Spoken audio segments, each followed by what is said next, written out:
one-on-one shit, she compliment my taste. Whiskey in my lemonade, cause I like the way it tastes. Best seats at the Pirates game, they let me run the base. Yeah, my time is like my money, cause I can't afford to waste.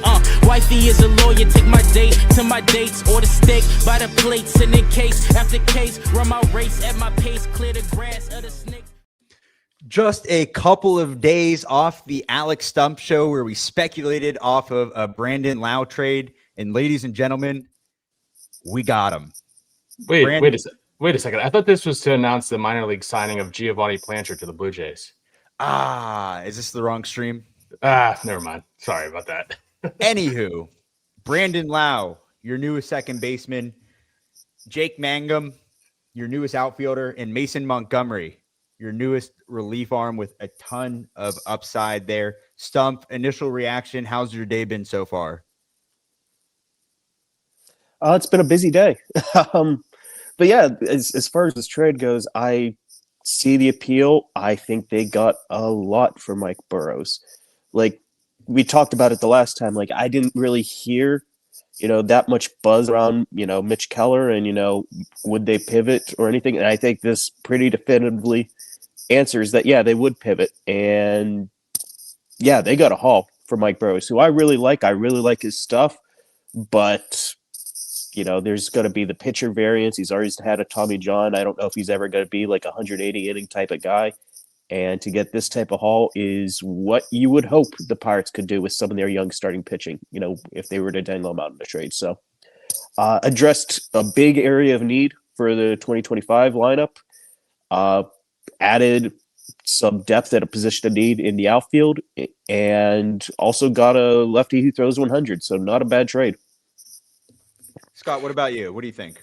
Hold on, I got to press submit. All right, I reserved my World Series tickets for 2026. Cool. All right, so let's get into it.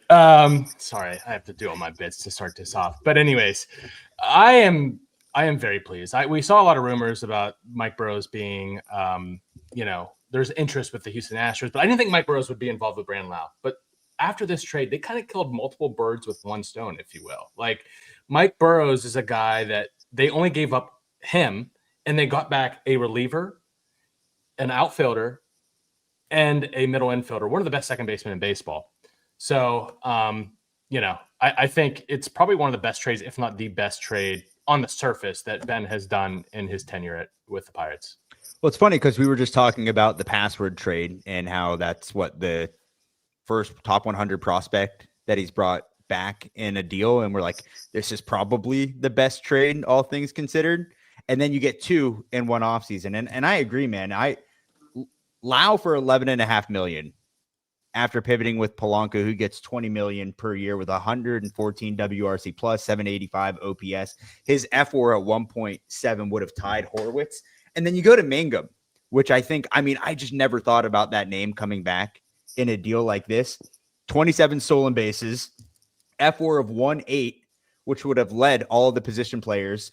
And we talk about it all the time on this show, how you need help in the outfield, especially with Brian Reynolds, O'Neal Cruz. Like this guy has elite defense, like elite. And there's a ton of upside to the game there. So, Alex, did you ever hear this name being floated, or is this kind of something that just matriculated today?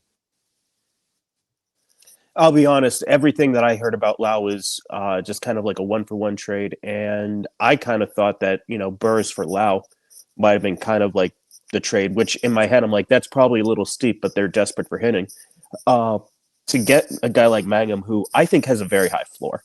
I don't think he's going to be, the answer for their outfield problems, but whenever you consider that they added Garcia earlier this winter, that I think kind of is good enough for that third outfield spot. You have the high ceiling of Garcia, you have the high floor of Mangum.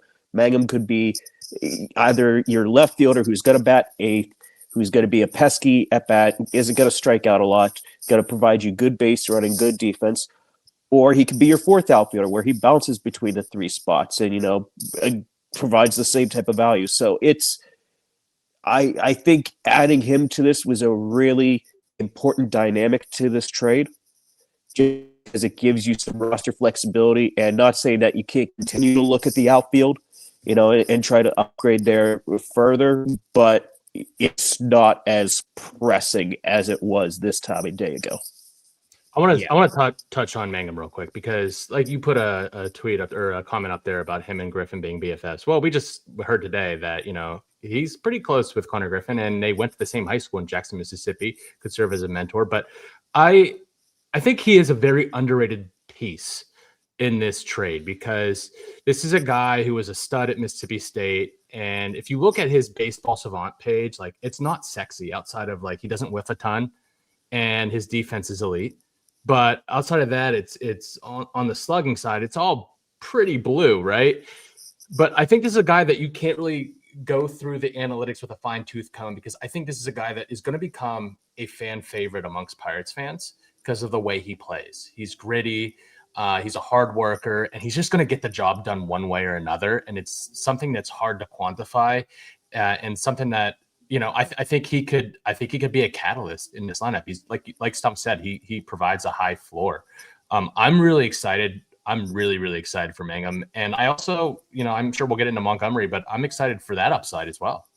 Yeah, let's talk Montgomery because, as we mentioned earlier, throws 100 from the left side. They were looking for lefty arms in the bullpen, specifically high leverage arms. We actually just had an article drop from Noah Wright, who contributes to our page, about potential ninth inning fallback guys, right? And not saying that Mason Montgomery is a ninth inning fallback guy, but he could definitely be a high leverage guy if he could figure it out, right? 97th percentile whiff rate, 35.8% and a K rate of 30.1%. And what better organization to get him into than the Pirates, right? Like, you can't pass up on a guy from the left side that throws 101. Like, that adding him to this deal, like, that's like, I think the overpay here is significant. And I see a lot of people saying like, oh, Burrows, was great, or like, how could we lose Burrows?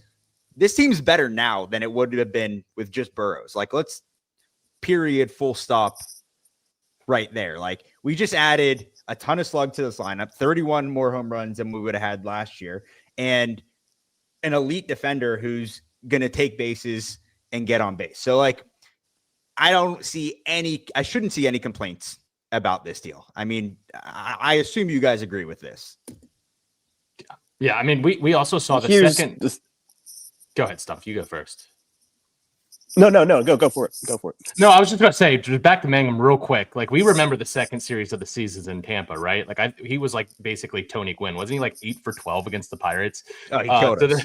Yeah, he absolutely killed us. So, like, also just a great clubhouse guy from everything I've heard. So I'm really excited about that. And, bringing up, Josh's comment, do you consider him a non-elite Stephen Kwan with the contact first and great defense? Yeah. I mean, I think he's a guy that you could be a catalyst. And then with Montgomery, one more comment on him. Jay's comment here, if he gets a third pitch, the league better watch out. Yeah. I mean, he's fastball slider right now. And he has some control issues, but I really like him with this staff. And hell, if he even adds like a cutter, I don't think he necessarily needs a third pitch, but if he did, oh man, watch out. You got something? Yeah, I'll second that. If he adds like a cutter, go full Dennis Santana, I think that could be, intriguing. But even if he doesn't, like, this is the type of pitcher that this pitching development team has had success with. This type of, throw hard, good breaking ball will make it work type of deal. I wouldn't be shocked if I could give a very hot take here. I wouldn't be shocked if he's like an 8th, 9th inning guy, for the Pirates at some point this year.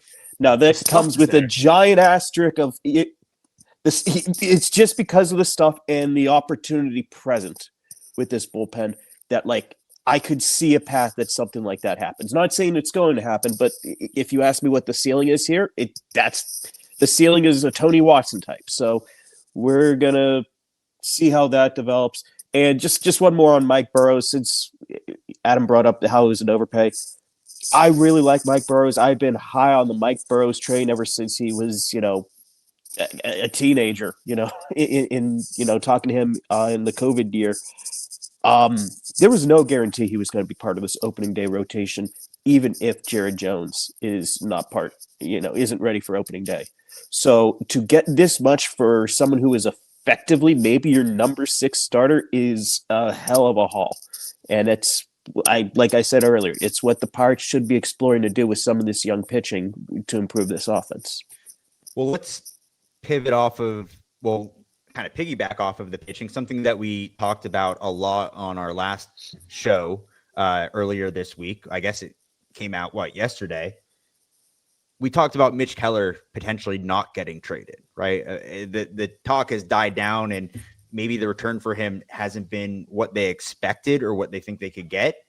Is this effectively saying like, hey, we're going to keep Keller now? I don't think you can write in pen anything, but I feel even better about him being part of that Bradenton clubhouse than I did whenever we recorded a couple days ago.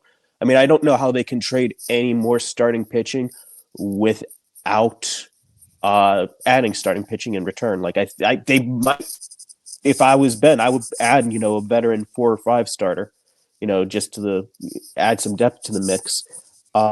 So I don't know if they really are in a position to trade any more starting pitching. And if you do trade a Keller, you're going to have to spend that money pretty much immediately on someone else. So I don't think it's the, financial move that it would have been, whenever we were mocking up trades in October or whatever.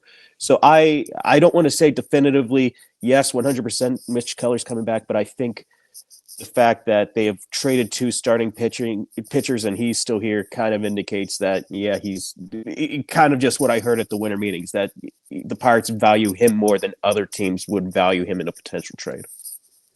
Now, if you told me before this offseason that they got a top 100 prospect, a high upside reliever, an outfielder, a contributing outfielder, and then a 30-plus homer bat for Burrows and Oviedo, I would have been thrilled. Now, with that said, they can't be done, right? They could go to third base market. No, they can't. I mean, bats. Yeah. Yeah, like this was a really good step in my opinion, but it can't be the offseason. And I would have said that for any single move. Like if they would have signed Schwarber, I would have said that's great. It can't be the only move just because this lineup needed, 3 or 4 bats. And they've got maybe 2 right now. And that's a really good step, but they have to continue to explore. They have to continue to try to find ways to get better. I would expect that they're not quite done this offseason. Well, I think this goes to the point of trying to make moves early to convince free agents out there. Now that you did bring in a couple of bats, you made the password trade, which maybe he's not a contributor right away, but the ceiling that we talked about. Then you got Mangum and Brandon Lau. Now there's guys out there like Suarez, O'Hearn, Okamoto that it could potentially be easier to convince to come to Pittsburgh without these guys in the lineup right now. Because if you add 31 home runs from Lau and then the slugging that an Okamoto or a Ryan O'Hearn or even a Eugenio Suarez could produce, this is a whole different ball club, right? So I just think it just makes everything that much easier, especially with the posting deadline coming up soon with the Japanese guys. So overall, this is a good day, man. Like we've been waiting for some news to come out, and we talked about it on the show, and Brandon Lau's been the center of discussions for a couple of weeks now, and it's nice to see something finally come to fruition. Agreed. Yeah, I like Jay said right here, need Okamoto under my tree on Christmas morning. That I think would be the cherry on top. I would love to see that, and that'd be a great additional add to the offense. But like the direction that we're going, and we talked about it before on a previous episode, Adam, that would like to see something done before Christmas, and we got it done before Christmas, and I think we can kind of breathe a little bit, but job's not finished. Stumpf, any closing remarks? Anything you'd like to see them do? Any inside scoops going on here? Yeah, anything, Stumpf? Nah, nothing. They need at least one more bat, I think, this offseason to feel like they have taken the steps that they needed to. Like this was a good step. Job's not done, like you said. Job's not finished. Well, hey, we appreciate everybody for tuning in. It's a good day. Happy Friday, right before the holiday. But yeah, let's hopefully this spending or trading streak continues to better this ball club, and we needed bats and we got some. So again, just to recap, the Pirates send Mike Burrows to Houston.